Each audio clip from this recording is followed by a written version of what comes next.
인디언들의 기도는 무조건 응답받는다. 이 예화 알아? 인디언들은 기도하면 무조건 응답받습니다. 왠지 아십니까? 될 때까지 기도하거든요. 기우제를 지내면 비 올 때까지 하니까 된다는 거야.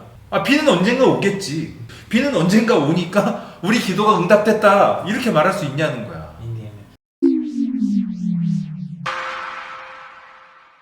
믿음에서 비롯되는 기도도 그리스도께 드려지고 있다. 하나님께 무언가 드려야 할 것이 있다면 기도야말로 특별히 하나님의 위엄에 속하는 것이다.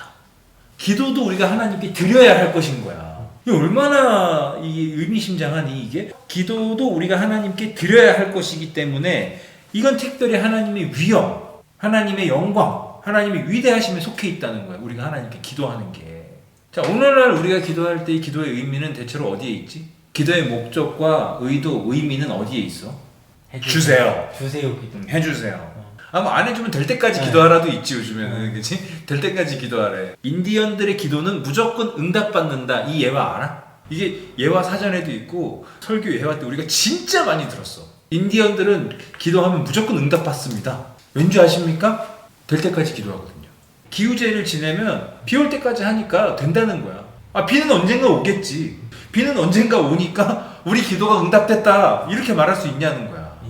기도의 내용이나 기도가 우리가 하나님께 마땅히 드려야 할 것이라는 이런 기초적인 교육 없이 그냥 될 때까지 기도하면 받을 수 있습니다. 라는 교육이 먼저 들어가 버리는 거야. 성경에선 그렇게 말하거든. 우리가 하나님께 마땅히 구해야 할 것이 뭔지도 모르는 존재래, 우리가. 그래서 성령님이 우리 안에서 말할 수 없는 탄식으로 대신 기도하신대잖아. 우리가 하는 기도들이 대부분 엉터리 기도가 많을 수 있고, 내가 진짜 이게 나에게 필요한 게 아닌데 달라고 해서 하나님 주실 게 아닌 것들을 간구할 수 있단 말이야, 우리가. 그런 기도를 우리가 막 드려. 근데 될 때까지 하면 된대. 심지어 억울함을 당하는 과부가 불의한 재판장한테 가서 계속 요청하는 그 예수님의 비유 있잖아. 그 비유도 많이 왜곡해서 듣지, 우리가. 그거랑 인디언 기도랑 똑같은 맥락인 줄 알아. 될 때까지 하면, 포기하지 않으면 내가 기도한 거 하나님 분명히 해주신다, 이거야.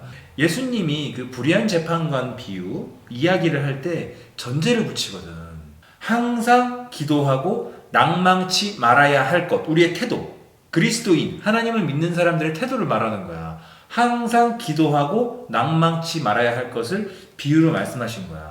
불의한 재판관한테 가서 과부가 계속 자기의 어려움을 호소하고 내 억울함을 좀 봐주세요 한 게 될 때까지 기도하면 된다 이야기를 한 게 아니라 우리의 존재가 하나님 앞에서 항상 기도하면서 낭망치 않을 수 있는 하나님 자녀라는 걸 설명하는 것뿐이거든. 그거는 하나님께 무언가 드려야 할 것이 있다면 기도야말로 특별히 하나님의 위엄에 속하는 것이다, 이렇게 얘기하고 있잖아. 우리가 하나님께 특별히 드려야 할 것이 있다면 그 중에 기도야말로 하나님이 하나님 되심에 합당하게 우리가 드려야 할 게 기도라는 거지. 하나님을 신뢰하고 하나님을 의존하고 하나님의 능력으로 살고 하나님의 다스림 가운데서 사는 겸손한 태도의 기본적인 경건 생활이 기도라는 거지. 기도하는 우리의 모습 자체가 우리를 하나님께 드리는 거고, 그렇게 하나님께 의존하는 겸손한 우리의 기도가 하나님의 위엄을 높여드리는 행위라는 걸 지적하고 있는 거지. 이렇게 생각하면 우리의 기도 생활은 정말 많이 바뀌어야 되는 거야. 뭔가 딱 내가 이루어야 될 게 있을 때만 딱 가서 기도를 하고, 기도 생활이라는 것 자체를 찾아보기가 어렵잖아요, 요즘에는.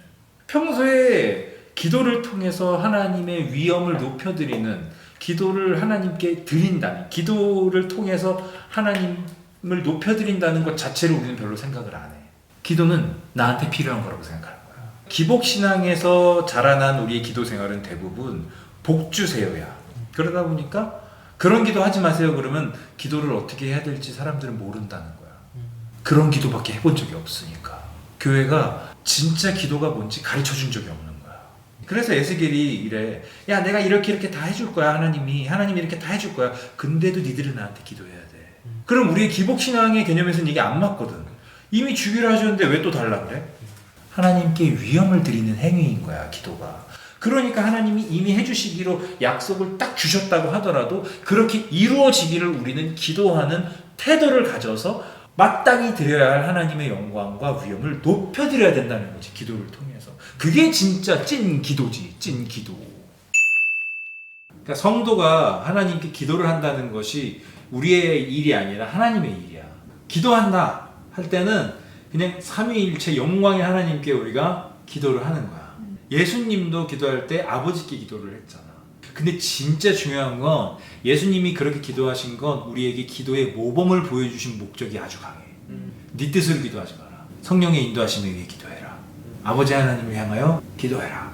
성령님이 우리에게 기도하는 영을 자극하시지. 기도하고 싶은 마음, 정확히 뭔 기도를 해야 될지는 몰라도 기도해야 되겠다. 그 마음은 성령님이 주시는 거지. 예수님의 이름으로 기도합니다는 내 능력을 가지고 기도하는 것이 불가능하다는 걸 인정하는 거야. 기도의 행위 자체가 나의 행위가 아니라 하나님의 은혜에 입각한 감사한 행위라는 것. 자녀로서 간구할 수 있는 감사함이 누구에게로부터 왔다? 예수님에게로부터 왔다는 거야. 그렇기 때문에 우리가 삼위의 하나님에게 기도를 하면서 성령님이 내 안에서 나를 자극하시는 걸 느끼고 기도할 수 있는 근거, 예수님에게 있다는 걸 항상 알고 기도하는 거지. 아버지 하나님이 이렇게 우리에게 크게 베풀어 주신 예수님을 보내주시고 성령님을 우리에게 보내주셨고 그런 모든 은혜에 우리가 감사하면서 기도하는 거지. 타 종교의 기도는 인간의 행위로 들어가. 우리 기독교에서 기도는 인간의 행위가 아니라 하나님의 위엄의 영역, 하나님의 놀라우심의 영역에 들어가. 내 힘으로 못하니까 성령님이 자극해 주시고, 내가 말하는 건 효력이 없으니까 예수님의 이름으로 기도를 할 수 있는 거고 우리가.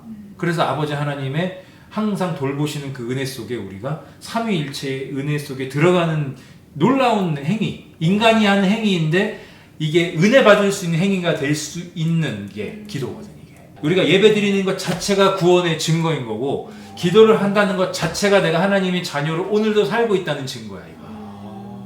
근데 기도를 뭔가 하나의 공식으로 놓고 하루에 5분은 기도해야지 금요 기도해야 이러는 순간 이게 종교 행위가 돼. 그러니까 나는 각자의 기도 패턴이 오히려 다 달라야 된다고 생각해. 분주함을 피해서 따로 시간을 떼어놓고 기도한 거는 똑같아야 돼. 그건 예수님이 보여주신 단 하나의 샘플이니까.